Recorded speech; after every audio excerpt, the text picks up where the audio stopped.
is the merest coincidence, you want to say, having nothing at all to do with the troubled history of race here in the United States of Abusica. But the fact that you might think to use this as a way of exculpating yourself is profoundly troubling to all of us who are sitting members of the Truth and Reconciliation Board. The very worst white supremacists are always the ones who feel themselves to be serenely above it all, and that would appear to be you appeaser guys. Your protestations of innocence are the mark of the profoundest sort of guilt. Quiver, you maggots. You do know what color maggots are, right?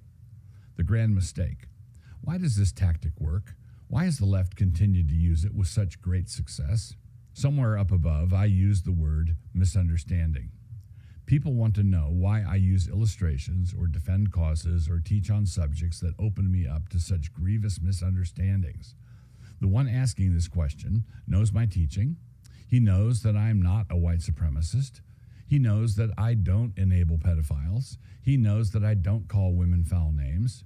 And yet, people are out there circulating their stories, fibs, lies, fabrications, and decontextualizations. And then I do or say something that seems deliberately calculated to get the chimps jumping.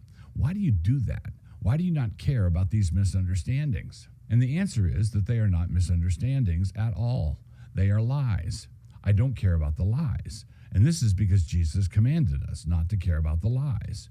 Quote, "Blessed are ye when men shall revile you and persecute you, and shall say all manner of evil against you falsely for my sake. Rejoice and be exceeding glad, for great is your reward in heaven. For so persecuted they the prophets which were before you." Matthew 5:11 and 12. What does Jesus say to do when you are reviled? What does he say to do when all manner of evil is spoken about you? He says to walk around the corner and do a couple of fist pumps. That's what Jesus commands, maybe even 3 fist pumps. As soon as you care about the lies, down at the ego level, they have got you. The hook is now in. These people are children of the devil, who is the father of lies. And please do remember that as the father of lies, he knows how to do it. He begins with a lie that is halfway plausible, but this is just the ranging shot. It is only to identify those who are susceptible to this particular trick. Once he has identified the chumps, he can ratchet the lies up to ludicrous proportions, and the chumps continue to go along. I see. What's your coworker's preferred pronoun? Should we be amputating the breasts of 13-year-old girls? Should a man lose his job for expressing a negative take on the previous question? Is buying a sandwich at Cracker Barrel an example of white supremacy? Should a castrated Bruce Jenner really be the Republican candidate for governor of California?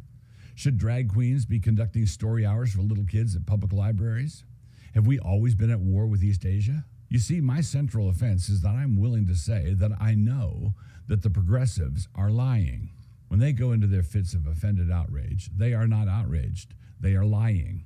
I know that. They know that. They know that I know that, and vice versa. The only people who don't know, footnote, are the ones who still think it is a matter of misunderstanding, which could be cleared up if only we could talk a bit more, and if those conservative Christians would stop providing the raw material for misunderstanding. So, if only Christians would stop opening themselves up to these misunderstandings, we could proceed with the task at hand, which apparently is dragging us all into a commie paradise. Footnote, I say the only people who don't know, this is something of an overstatement. The left has chumps on their side also, useful tools who really are offended every time they are told to be. But it is getting kind of late. Do you really want to know how bad this woke stuff has gotten here in America? Things are so bad that we are just 3 months away from Joel McDermott noticing that it has gotten pretty bad. When that happens, it is time for some of you people to run. Where, you may ask? Rally behind the Virginians. A brief postscript about Memorial Day. Over the years, America has been involved in numerous wars. Some of them were mendacious, some of them were just stupid, and others were noble. It is appropriate and right for us to mark the sacrifice of all those who died in such wars, and to do so with genuine gratitude.